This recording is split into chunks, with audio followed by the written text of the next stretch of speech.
उस्मान साहब के पहुंचने से पहले हमने ये दरवाजा तोड़ना है। काफिरों का लश्कर यहीं पर है।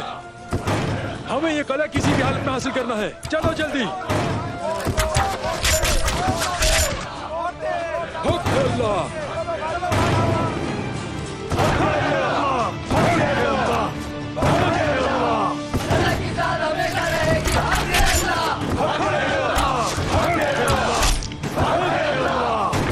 हम इसे नहीं तोड़ सकते भाई।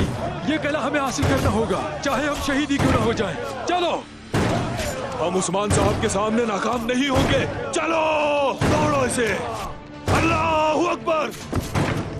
उस्मान हमारे सिपाहियों से लड़ता हुआ मारा गया।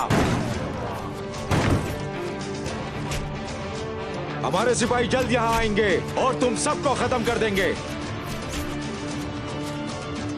पीछे मत हटना सिपाहियों, हरगिज नहीं। हिम्मत करो, चलो। यहाँ से कोई वापस नहीं जाएगा। लश्कर आ रहा है जनाब, वापस चलते हैं। कोई वापस नहीं जाएगा। आज हम पीछे नहीं हट सकते, चाहे कुछ भी हो जाए।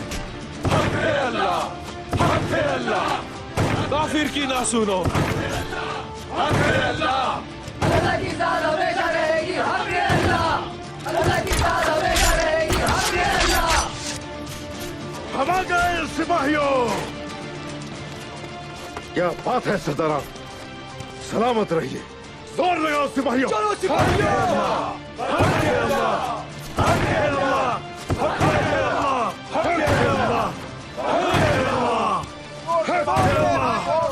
अल्लाह, हक है अल्लाह, हक है अल्लाह, हक है अल्लाह, हक है अल्लाह, हक है अल्लाह। अगर दरवाजा लोहे का है तो हमारे दिल भी लोहे से बने हैं। माशाल्लाह, हक है अल्लाह। हम आ गए हैं तकफूर, अब ये कला हमारा होकर रहेगा। हक है अल्लाह, हक है अल्लाह। या अल्लाह, या अल्लाह, या अल्लाह।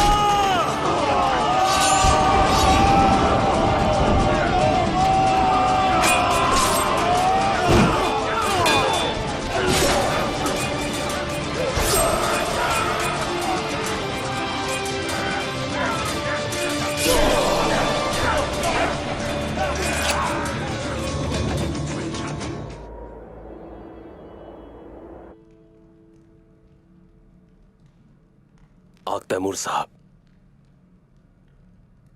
ये काफिर यहां क्या कर रहे हैं?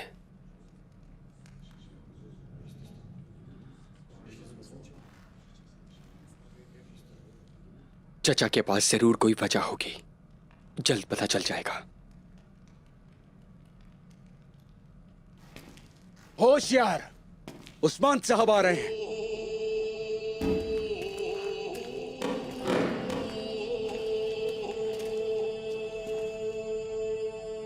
खुश आमदीद सरदारा।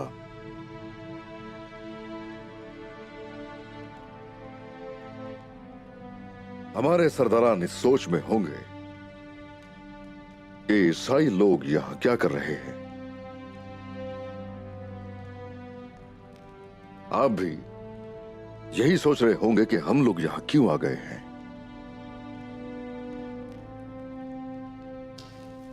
हमें अगर एक दूसरे के साथ रहना है तो कवायद और जवाबित की भी तो बात होनी चाहिए।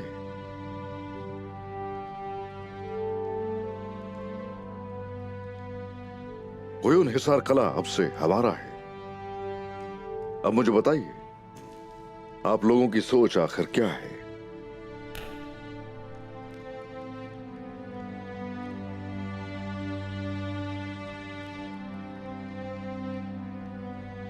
कुछ अल्फाज ऐसे होते हैं जो जान भी ले सकते हैं, लेकिन आप इसकी फिक्र मत कीजिए।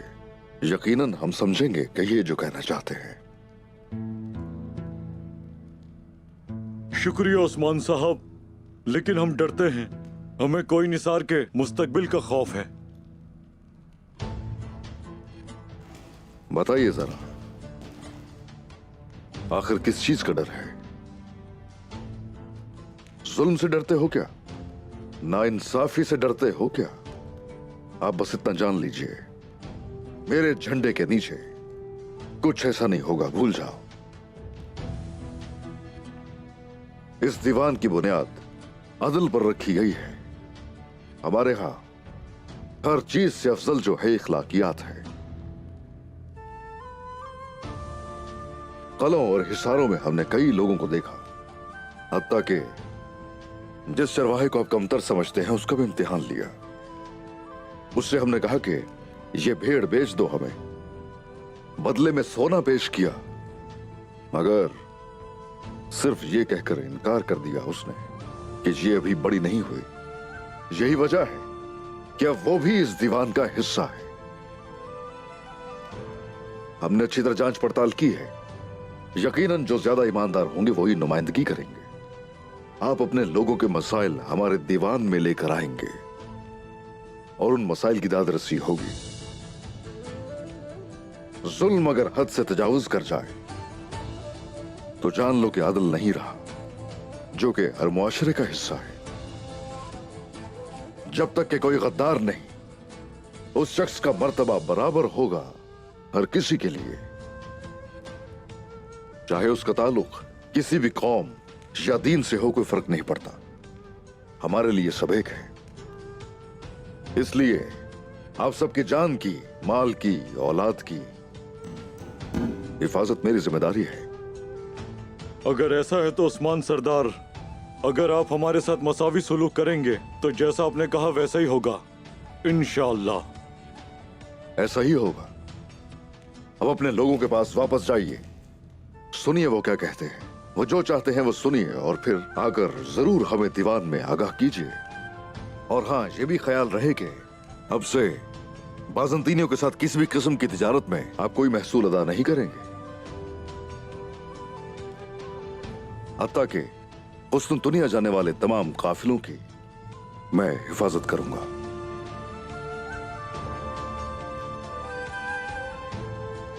इंशाअल्लाह तिजारत पहले से बेहतर होगी। अब आप जा सकते हैं।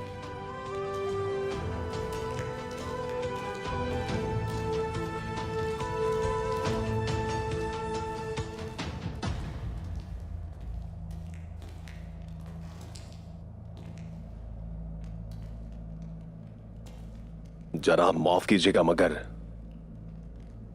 अल्लाह का बेहद शुक्र है कि हमने तमाम तैकफुरान को शिकस्त दे दी। हमने उनकी सारी की सारी जमीनों को फतह कर लिया, लेकिन हम बगैर सिक्के के बाज़ंतीनियों के साथ तिजारत कैसे करेंगे? यह मेरी अकल से बाहर है। तो बस ये बात है बाइंदर, अगर तुम्हारी ये सोच है तो ये काम भी तुम करोगे। कुस्तुनतुनिया जाना होगा।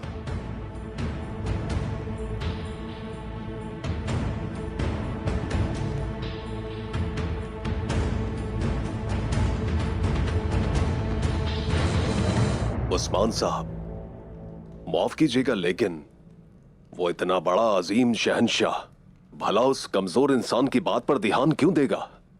आंखें खोल कर देखो जरा, शायद वो इतना अजीम नहीं है। और हां, इंतहाई सोच समझ कर बात करते हो। वैसे कई दफा तो अपने अल्फाज के जरिए ही खुद को बचाया है तुमने। फिक्र मत करो, ये काम वैसे भी वो है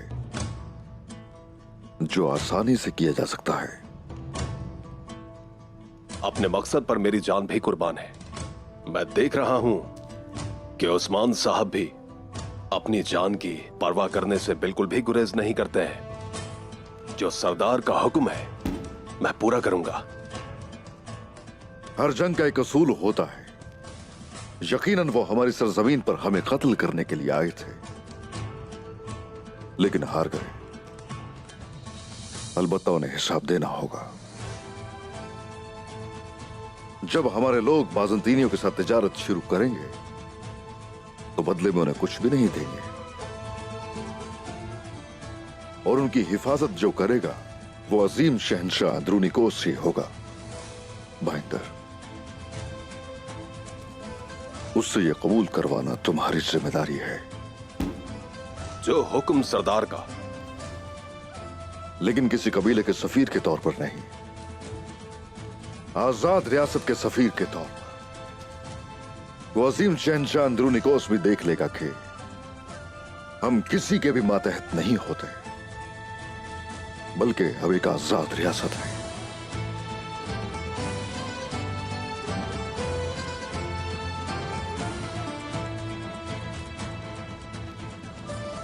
वक्त आ गया है जनाब। हाँ, आ गया है, आ गया है बेटा। हम बाबा अरतुरुल गाजी के दौर से जंग करते आ रहे हैं। जालिमों के खिलाफ रहे हम, और वो हमेशा हमला करते रहे।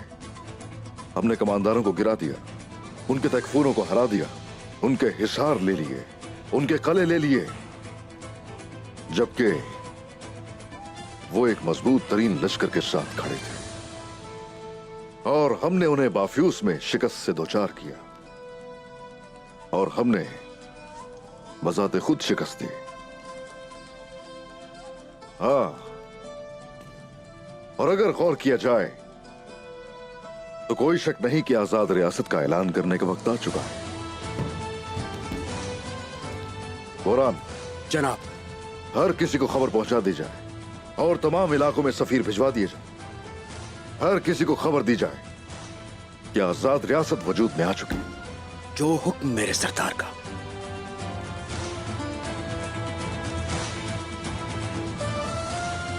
चलिए अपने लोगों के पास जाएंगे हमने, और उन्हें खुशखबरी सुनाएंगे।